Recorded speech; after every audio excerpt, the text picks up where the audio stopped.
Hello everyone, welcome back to my YouTube channel a young homoeopath. Hope you all are doing well. So आज जो है कि हम एक जो हमारा सीरीज़ मैंने शुरू करी थी कि कॉजेज़ ऑफ डिजीज़ मैं आपको सारे पढ़ाने वाली थी, ठीक है। तो उसका ये हमारा तीसरा वीडियो है। सबसे पहले हमने देखा था मेंटेनिंग कॉज के बारे में, फिर हमने देखा था कॉजा ओकेजनालिस के बारे में, और आज हम देखने वाले हैं एक्साइटिंग कॉज के बारे में, ठीक है। तो उससे पहले हम जो यहाँ पर सारी चीज़ें लिखी है ना उसको भी डिस्कस करेंगे, बिकॉज कि इसके अंदर जो है कि एक समरी मैंने दे रखा है कि भाई आपके कितने कितने कॉजेज़ होते हैं इन दी ऑर्गेन ऑफ मेडिसिन, और उसी के साथ साथ ये जो लास्ट वाले 3 हैं हमारे वो भी बहुत इंपॉर्टेंट हैं। बट जो है कि ऐसे वन लाइनर वगैरह जो होते हैं या फिर तो वाइवा वगैरह होते हैं उनके अंदर पूछे जाते हैं, मतलब इसका जो नाम वगैरह है वो आपको पता होना चाहिए, ठीक है। तो लेट्स गेट स्टार्टेड। सो जैसे मैंने आपको कहा कि सबसे पहले हम देखेंगे कि ये सारे कॉजेज़ के बारे में। तो जैसे यहाँ पर मेन तुम देख पा रहे हो कितने 3, ये जो ऊपर वाले 3 है ना, this are the most important वाले आपके कॉजेज़ ऑफ द डिजीज़। जैसे कि एक्साइटिंग कॉज जो आज हम पढ़ने वाले हैं, फंडामेंटल कॉज जो मैं बाद में आपको पढ़ाऊँगी, मेंटेनिंग कॉज जो मैं ऑलरेडी पढ़ा चुकी हूँ।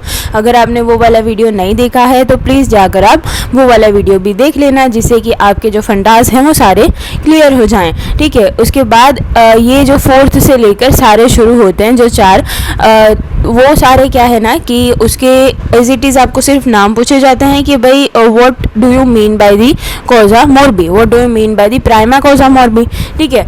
तो ये सारी चीज़ें क्या है ना कि कभी कभार क्या होता है कि हम भूल जाते हैं। लाइकवाइज कि हम जैसे मैं अगर मेरी बात करूं तो मैं जब सेकेंड ईयर में थी तब हमको ऑर्गेनॉन एज अ कंपलसरी हुआ था कि हमको इसका एग्ज़ाम होगा, ठीक है। तो तब मुझे लग रहा था कि सिर्फ एक्साइटिंग कॉज, फंडामेंटल कॉज और मेंटेनिंग कॉज ही होते हैं, ठीक है। लेकिन जब मेरी एग्ज़ाम आई, लाइक जो फर्स्ट टर्म थी वो आई, तब मुझे पता चला कि बाकी सारे भी कॉजेज़ होते हैं और उनके जस्ट आपको नाम पता होने चाहिए, ठीक है। तो इसीलिए मैंने यहाँ पर ये सारी चीज़ें इंक्लूड करके रखी हुई है, बिकॉज कि क्या है कि जो चीज़ मेरे साथ हुई वो चीज़ दूसरे किसी के साथ नहीं होनी चाहिए, ठीक है। तो सबसे पहले जैसे यहाँ पे देख पा रहे हो कॉजा मोरबी, ठीक है।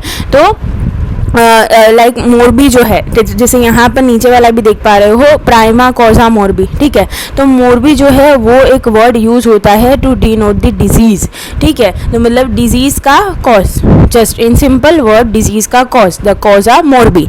उसके बाद है प्राइमा कॉजा मोरबी। अब प्राइमा का मतलब क्या होता है, प्राइमरी।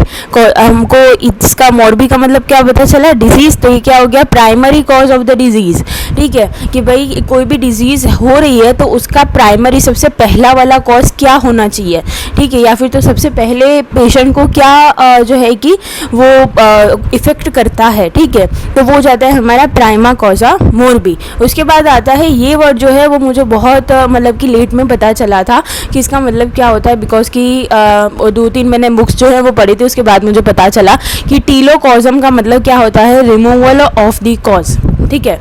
तो मतलब कि जो सारे कॉजेज़ हैं आपके पेशेंट के अंदर, आपके केस के अंदर, वो सारे कॉजेज़ आपको रिमूव करने रहते हैं, ठीक है। तो विच इज़ अ टीलोकॉजम। उसके बाद है प्रॉक्सिमेट कॉज। प्रॉक्सिमेट कॉज का मतलब होता है इमीडिएट और द नियरेस्ट कॉज, ठीक है। मतलब कि जैसे हम एक्यूट डिजीज़ के अंदर पढ़ते हैं, जैसे हम ये एक्साइटिंग कॉज के अंदर भी पढ़ेंगे, बट एक्साइटिंग कॉज थोड़ा सा डिफरेंट है प्रॉक्सिमेट कॉज से, कि क्योंकि प्रॉक्सिमेट कॉज जो है उसके अंदर क्या होता है कि जो आपका नियरेस्ट मतलब कि अगर कोई भी इसके अंदर कोई भी चीज़ हो सकती है, लाइक वाइज कि आपका वेदर हो सकता है, लाइक वाइज कि आपका जो हम मोस्ट इम्पॉर्टेंट बहुत बार हमने ये एग्जांपल ले रखा है कि भाई किसी भी फ्लावर से किसी को स्नीजिंग होने लग जाती है, ठीक है। तो which is a proximate cause, ठीक है। तो आगे बढ़ेंगे हम, जो हमारा मेन टॉपिक है आज का विच इज़ एक्साइटिंग कॉज, उसको देखेंगे।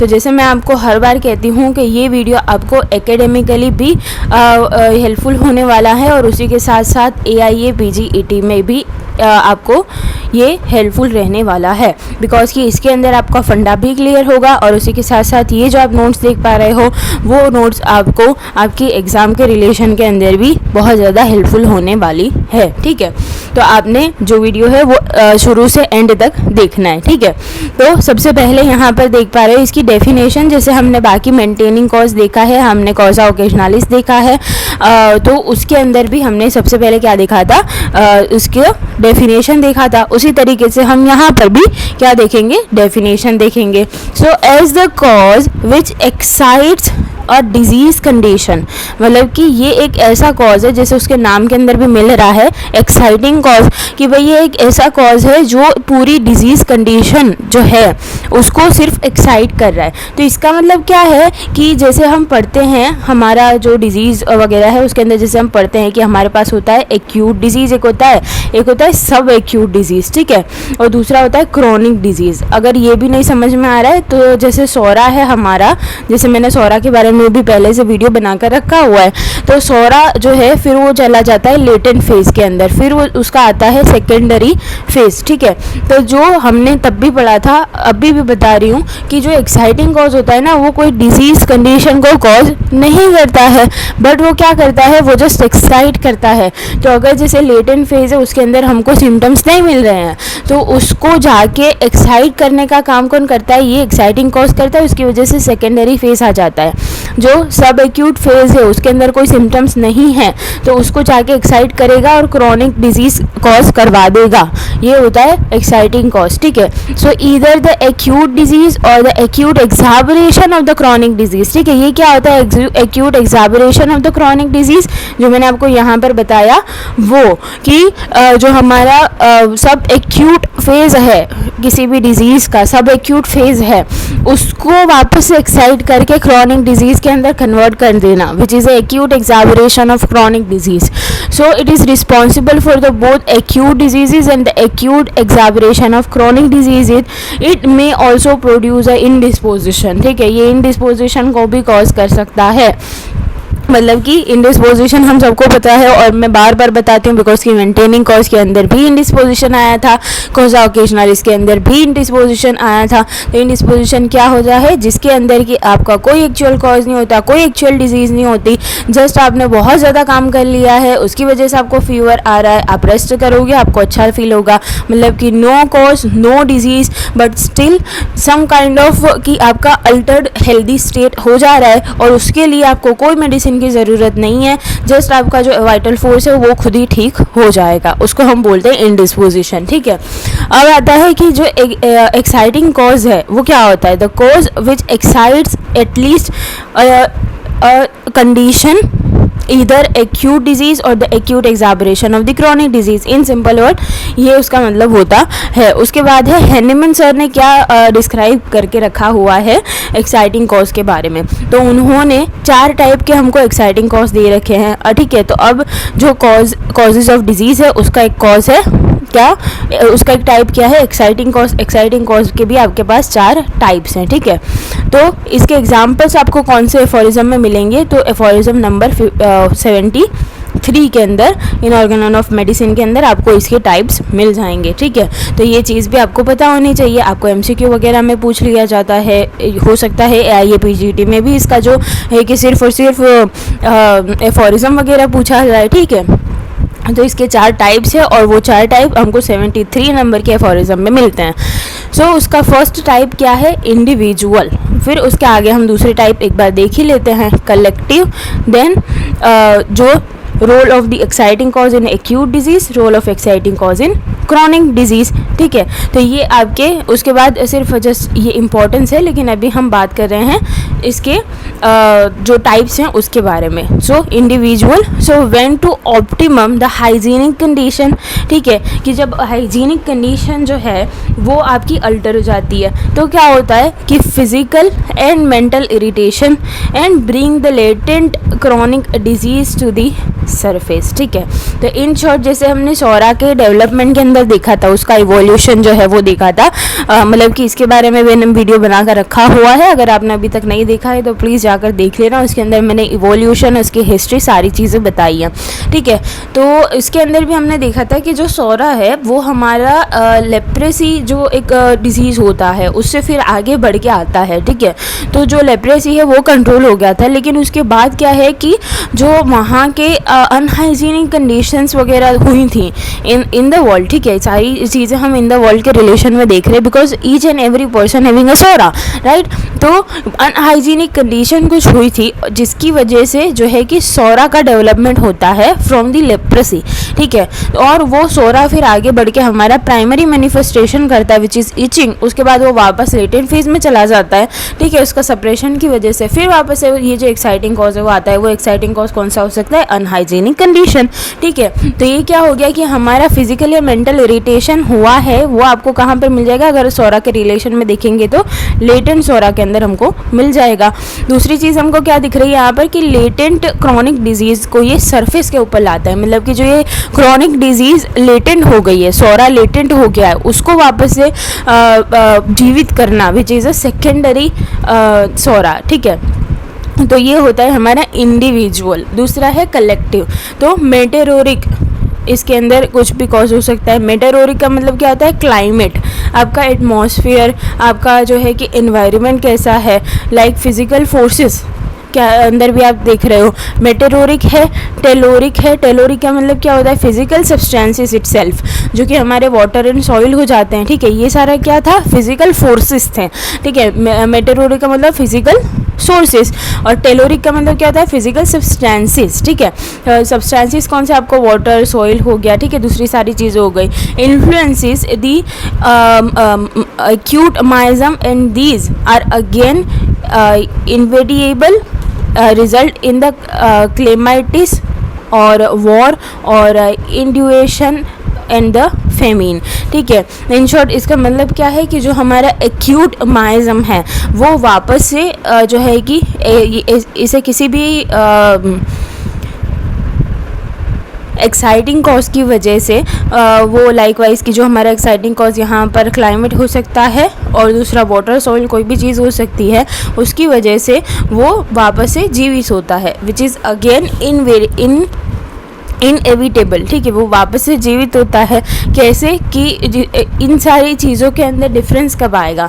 जबकि क्लेमाइटिस या फिर तो वॉर हो जाएगी, इनएविटेबल या फिर तो फेमिनिन जो है कि ऐसी कंडीशन आ सकती है। उसके बाद आता है कि role of the exciting cause in the acute disease and in the chronic disease. तो एक्यूट डिजीज़ में इसका क्या रोल है? Caused by the transient exposure of the latent psora and remain dormant और इन द लेटेंट कंडीशन। ठीक है, and exciting cause like over heating etcetera arises the latent and the dormant psora causes the acute disease. ठीक है, जो मैंने आपको कब से समझाती आ रही हूँ कि लेटेंट सौरा को भी ये इफ़ेक्ट कर सकता है और उसकी वजह से एक्यूट डिजीज़ हो सकती है। The condition which positively help in the exposure of the latent psora for the temporary period can be called as the exciting cause. ठीक है, दूसरा है कि क्रॉनिक डिजीज़ में अब क्या होता है? तो यहाँ पर आपके क्रॉनिक माइज्म आ जाएंगे, तीनों के तीनों, सोरा, साइकोसिस एंड सिफिलिस। बिकम द क्विंसिएंट, क्विंसिएंट मतलब कि वो छुपे हुए रहते हैं। ठीक है, विच when the time and the circumstances favour adverse time and the circumstances rouse them to activity and produce the acute manifestation of the chronic disease। मतलब क्या हुआ इस चीज़ का कि जो सोरा, साइकोसिस, सिफिलिस तीनों के जो सिम्टम्स हैं या फिर तो उनके द्वारा जो डिजीज़ होती है वो कौन सी डिजीज़ होती है? क्रॉनिक डिजीज़ होती है। बिकॉज की जो थियोरी ऑफ क्रॉनिक डिजीज़ है उसी के अंदर हमको पता चलता है कि भाई क्रॉनिक डिजीज़ होने का कारण क्या है? ये तीनों। ठीक है, तो यहाँ पर क्या लिखा हुआ है कि कभी ऐसा हो सकता है, किसी पेशेंट के अंदर ऐसा हो सकता है कि ये तीनों माइज्म या फिर तो ये कोई एक माइज्म अपने छुपा हुआ रहता है उस पेशेंट की बॉडी के अंदर, लेकिन जैसे ही उसके आसपास के सर्कमस्टेंसेस ऐसे होते हैं, अगर हम इसको ईजीएस्ट वे के अंदर समझने की कोशिश करें तो अगर किसी की इम्यूनिटी लो हो जाती है ठीक है। तो तब क्या होता है, जैसे हमने देखा है, जैसे हमको क्या है कि हमारा दिमाग सिर्फ इसी वे में चलता है कि भाई बैक्टीरिया वायरस की वजह से डिजीज़ होती है। तो बैक्टीरिया वायरस की वजह से भी डिजीज़ कब होती है, जब किसी पेशेंट की इम्यूनिटी कम हो जाती है, ठीक है।